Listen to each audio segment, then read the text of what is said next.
The door gave way easily. All three of them tumbled out of the freezer at once.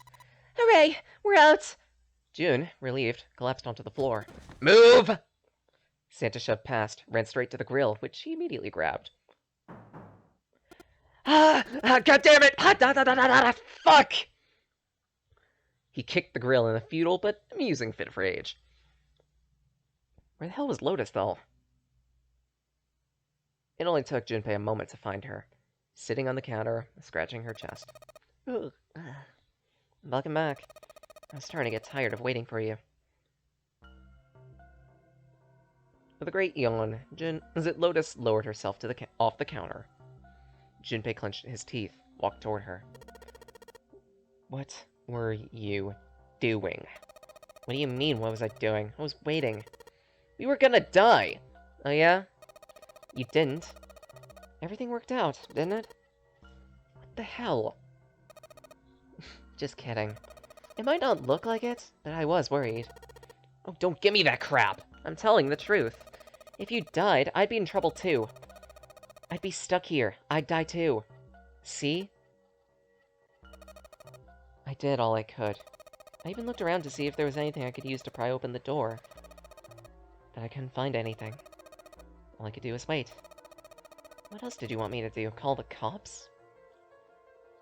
She did have a point. There wasn't much she could do, but something about her tone. Junpei gritted his teeth. Fine. But there's one thing I have to ask. That is, you didn't close the door, did you? What? What, you think I'd close the door on purpose? Why the hell would I do something like that? It closed on its own. I told you before, if you die, I die too. She was right. Junpei knew it. Without them, she'd be in serious trouble. They'd be down 3 entire bracelets. It seemed that an accident was the only explanation. If Lotus had really wanted to kill them, all she would have had to do was bar the door from the outside. But she hadn't. Well, granted, she hadn't done anything. The most she was guilty of was laziness or negligence, not necessarily attempted murder. Junpei swallowed his anger, did his best to apologize. Well, I'm sorry. I'm sorry I doubted you. Oh, yeah, well, that's alright. As long as you understand. Lois looked away, twirled her hair between her fingertips. His vengeance against the grill complete, Santa swaggered back. Hey, no more screwing around, you two. Break time's over, especially for you, lady. You've just been sitting on that fat ass of yours while we've been freezing to death. How rude! I was plenty busy, and my ass isn't fat. Yeah, how about you put all that energy into something besides bitching? Let's go.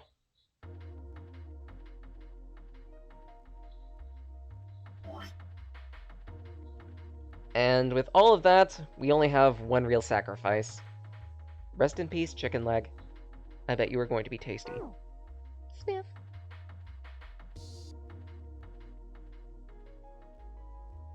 Ah, well, we've got a pork nugget.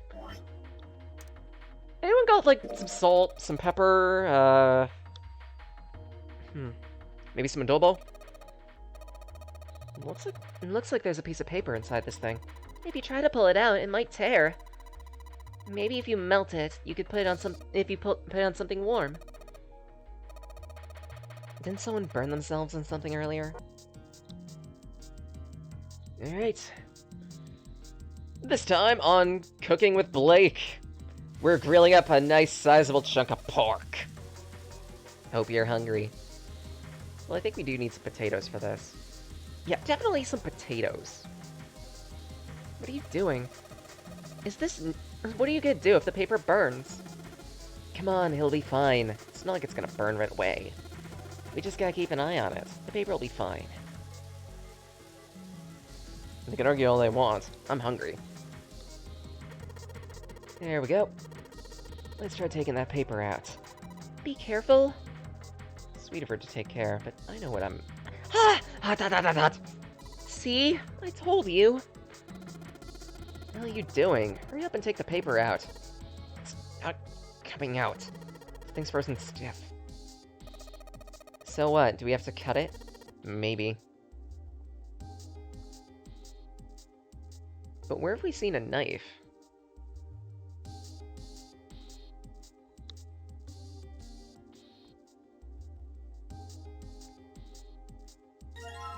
I mean, there's a whetstone here. That's something, at least.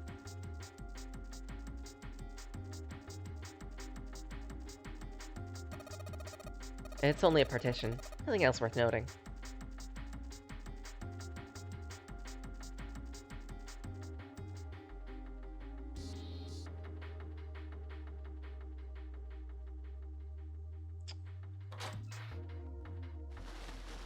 Was there a knife over here?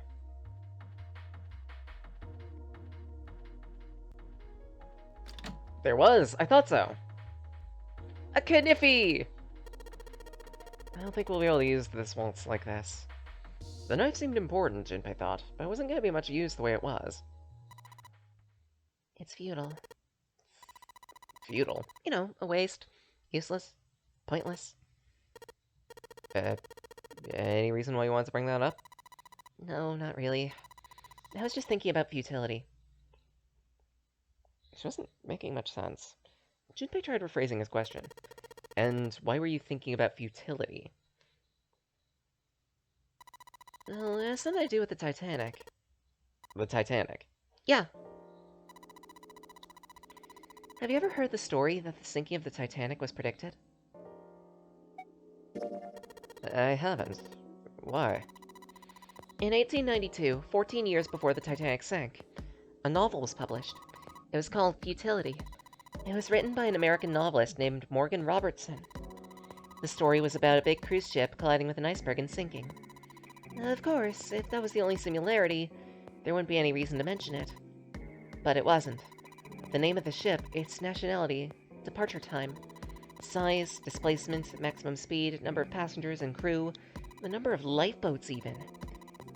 Even the location, and the cause, and the location of the damage.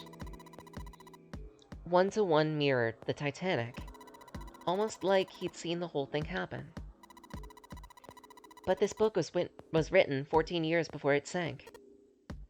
But that's not all. It wasn't just futility that predicted the sinking of the Titanic. There are two other similar stories written by William Thomas Stead, both of them before the accident. In 1886 and in 1892. Stead wrote two stories that had striking similarities. In one, two ships collided. Many of the passengers died because there wasn't enough lifeboats. In the other, it collided with an iceberg and sank. No, I mean, I'll give you that it's weird, but it still feels like a bunch of coincidences. It doesn't sound like it'd be too uncommon for ships to hit icebergs, or even other ships. There's even an incident, actually, a couple years ago where that happened. Right. I knew you'd say that. But what if Stead had some sort of special power? To be more specific, what if he had the ability to do automatic writing? What? Are you talking about that thing where someone says they're possessed by a spirit, then they write a bunch of stuff without knowing what they're writing? Yeah. What do you mean, yes? That stuff's a load of bull. But, Jumpy, you said you believe in curses. Come on, that's different. So let's say, hypothetically, that automatic writing isn't a total load. These guys still couldn't have predicted the sinking of the Titanic. When this Stead dude wrote his thing, nobody had died on the Titanic yet. So if automatic writing is about being possessed by spirits of the dead, who the hell possesses him so he could write that stuff? That's not it. What's not it? Stead wasn't possessed by a spirit. He was doing the possessing.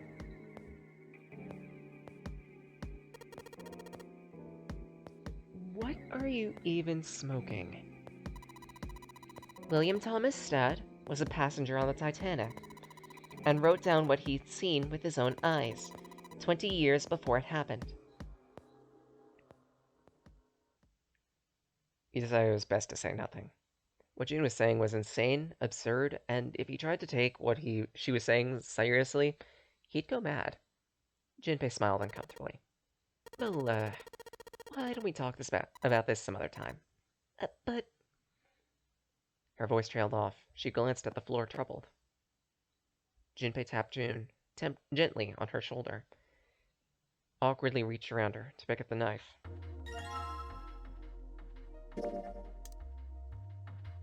Let's use this whetstone.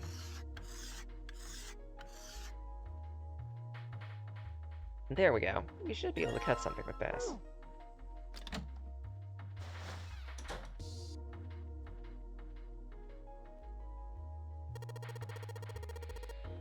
Alright, time to shank this pork like it owes me money.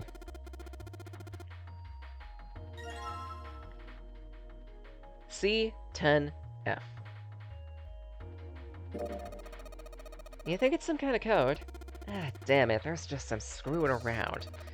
You know what C and F stands for? Think maybe corporate finance? I thought it was clever and funny.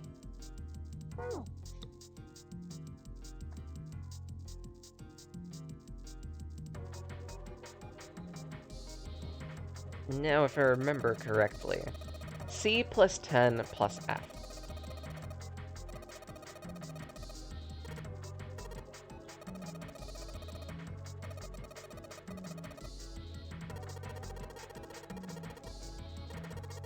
Think back to base 16 for a moment.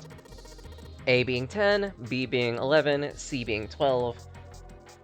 12 plus 10 plus 14.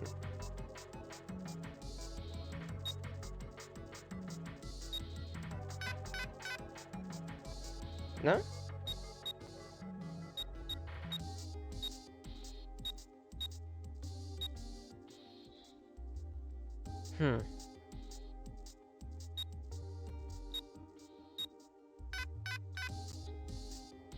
I thought I had that right.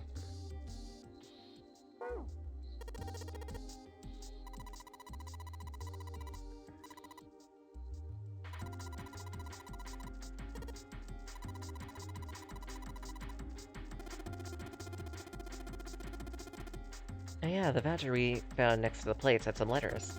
Maybe they got something to do with it.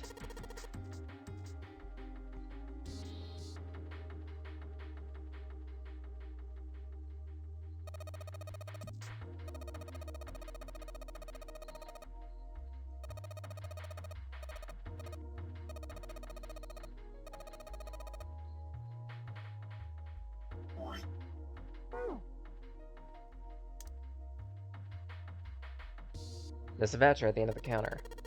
It doesn't match the number of plates on the table, though. Appetizer 9, meat dish 10, soup A, seafood dish F. And the plates on the table are 9 appetizers, 16 meat, 10 soup, 15 seafood. Maybe they're using hexadecimal.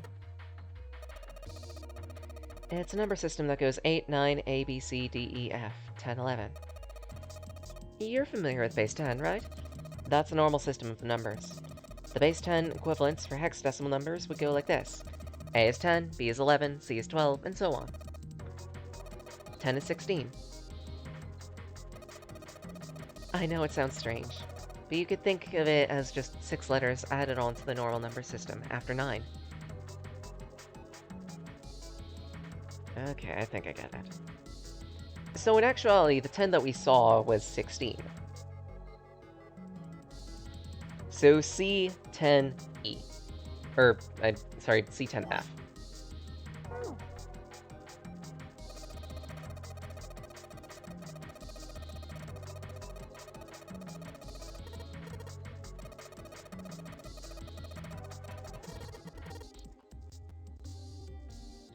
C is 12, 10 is 16, so that's 28, plus F, which is 15, yields 43, was it?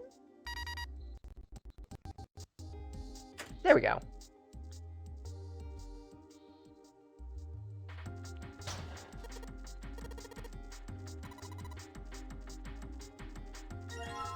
And with that, we have a Saturn keycard.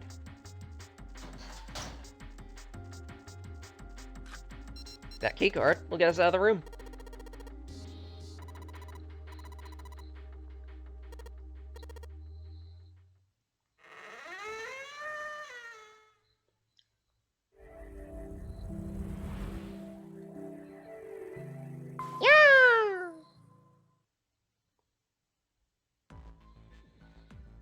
They stepped out of the kitchen and into a hallway that looked familiar. A metal grate stretched from wall to wall. Beyond it, 2 elevators and the entrance to the kitchen. They'd enter the kitchen from one door and come out the other.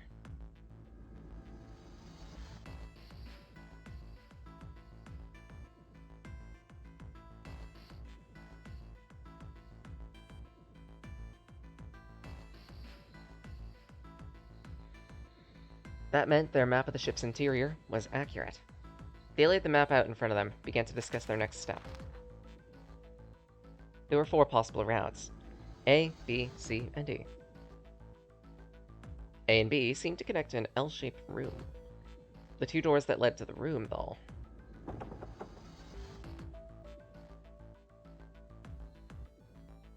were locked. Next, Route C. And this goes back to the main staircase. That means it's door 5, one of the numbered doors.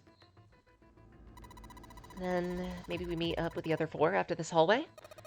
I don't think we will. Why not? Look. By the stairs. See how the gate is opened? When we went into the kitchen, it was closed. But it's open now. What do you think that means? They opened it. Most likely. Then, if we take Route C, we're going backward. That'd be pointless. Then that means... Route D.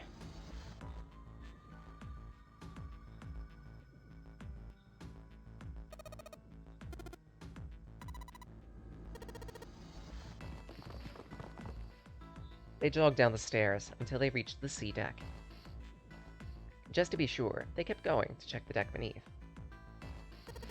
Yeah, just like I thought. Deck D is totally underwater. Just like the bottom of the central staircase.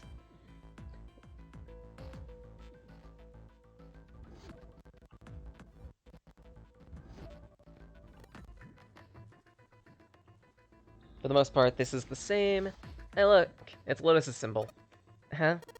See, it's got the woman's symbol with a thorn on it. That seems like... Oh! Ow! Lotus had taken hold of Junpei's hair and shook him violently from it. He thought he heard a low growl come from her throat, like a puma. Such violence. Junpei began to wonder if she wasn't the devil herself. With an uncomfortable smile, June spoke up. This, is a Mercury symbol. The thorn symbolizes the wings on Hermes' staff. Hermes, Herpes, whatever. If we can't get this thing to work, these elevators aren't going anywhere. In other words, we need a keycard with the Mercury symbol. Probably. They gave up on the elevator and returned to the stairs. A hallway stretched to the left.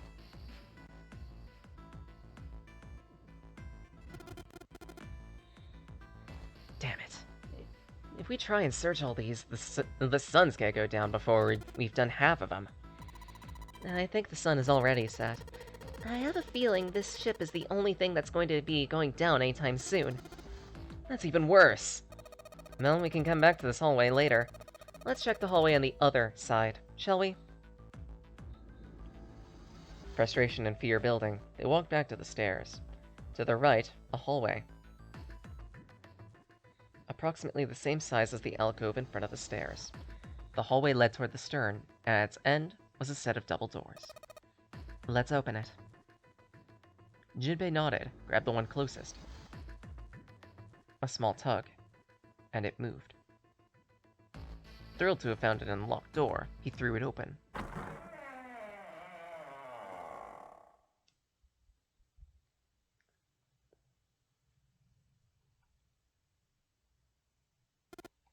What the hell is this?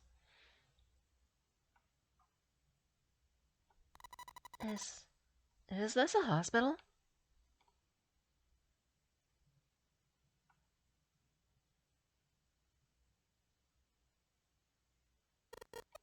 Let's take a look around.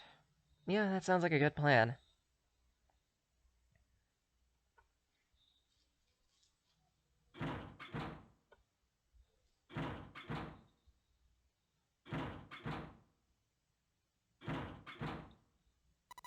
It's no use. Well, of course. If it was that easy to open a numbered door, what would be the point of the nunnery game? We have to activate the red, or the numbered doors won't. Wait a minute. What's wrong? Look, the red's display. It's blank. Huh? Don't you remember? The red of the central staircase. If no one was inside, it said vacant. Oh, you're right. But this one. There's nothing on it. Exactly. Wonder if it's broken. Well, there's only one way to find out. All four took turns placing their hands on the red. To no avail. They pulled at the lever, and it did nothing. They soon found that this wasn't the only red behaving this way. Door 7s and door 3s were similar. I knew it. They're broken. Zero sure sucks at maintenance. No, that's impossible. You really think Zero, who prepared all of this, would make such a stupid, simple mistake? Maybe. But that doesn't explain why this thing ain't working. It was at that moment they heard a voice from behind them. I believe the bottom of the device has been removed.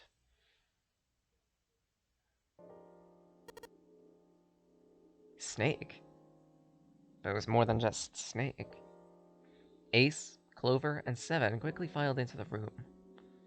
Though they were glad to see one another, it wasn't terribly surprising that they had. How? How did you end up here?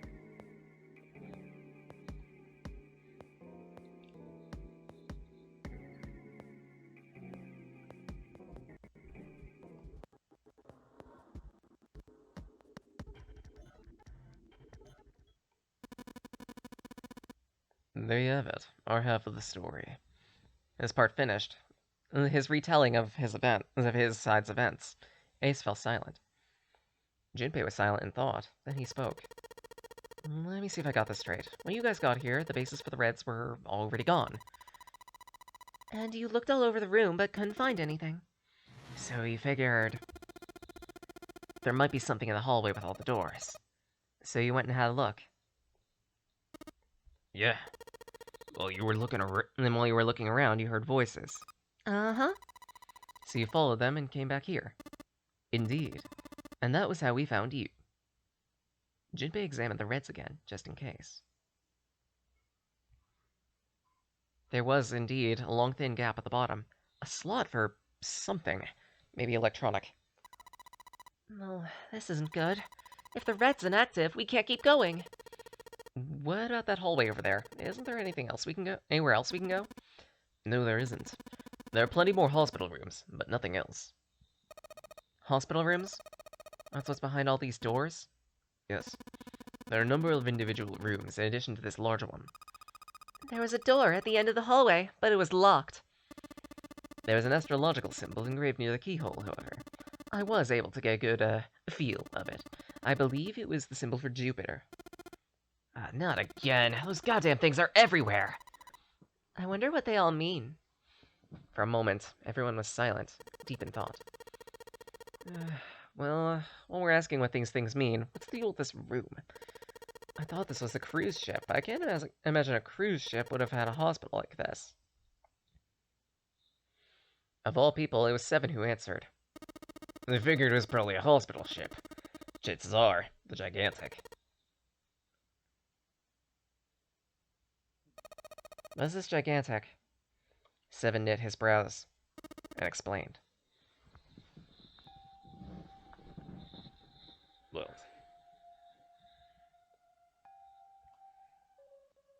we've already had this explanation, so we skippy.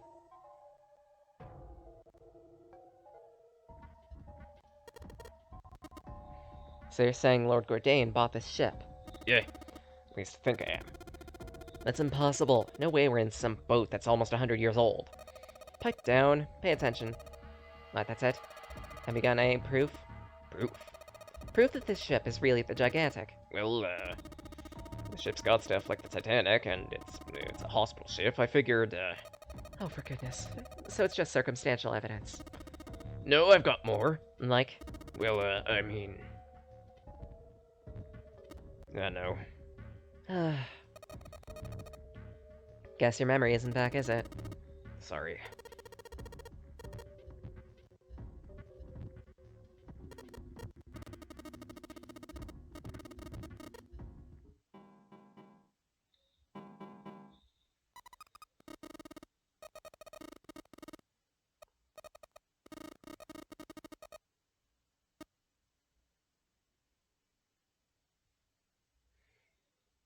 But yeah, I figure a good place to end stream for the day, since I've gone 4 hours effectively, will be once we go through our door. I already have a door in mind, so don't worry about that.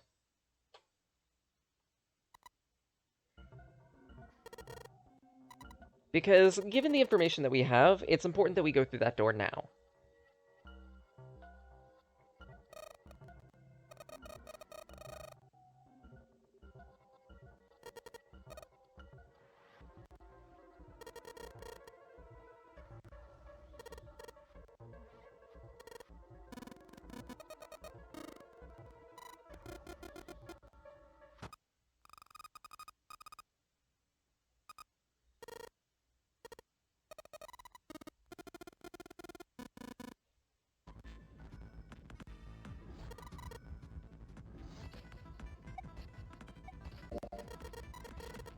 Alright, back there.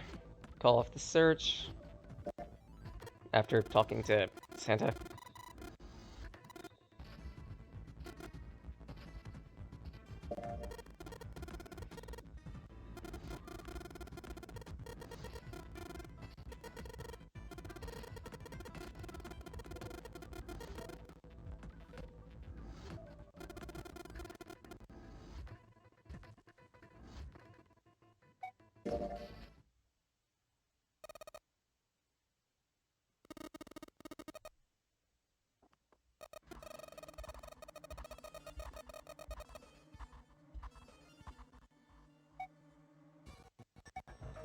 Since we haven't done this one yet, Jinpei wasn't quite sure that was true. Wait a minute. 2 people get left behind if we split into 5 and 2. 1 person's left behind if we split into 3, 3, and 1. I got that. You can't go through the numbered doors with any less than 3 people. But if we split into 4 and 3, why do 3 people have to be left behind? Just run the numbers. Let's say we go through 7 with 1, 4, 5, 6. Who's left over? 3, 7, 8. The digital route? 9. See? Door 9 isn't here, is it? 3, 7, 8 can't go anywhere. We're just sacrificing 3 people. There are a lot of different combinations, but the results will always be the same. Doesn't matter which 4, 3 will always be left over and can't go anywhere. Go ahead, calculate it if you have time. You'll see. That's how it is. If we can get back to my proposal...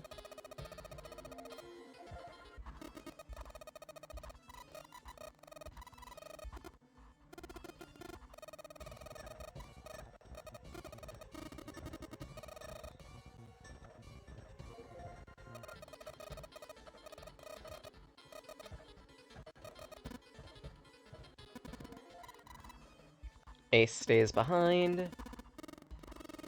Pulls his heroic sacrifice, which we know is needless, but even still...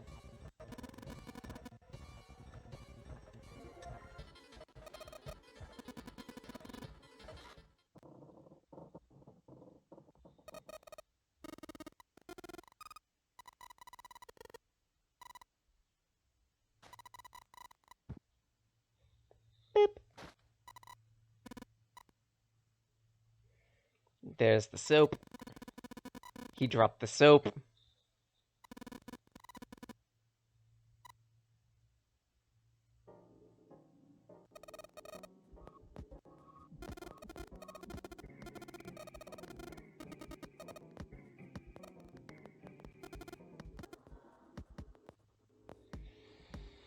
And now, to select a door.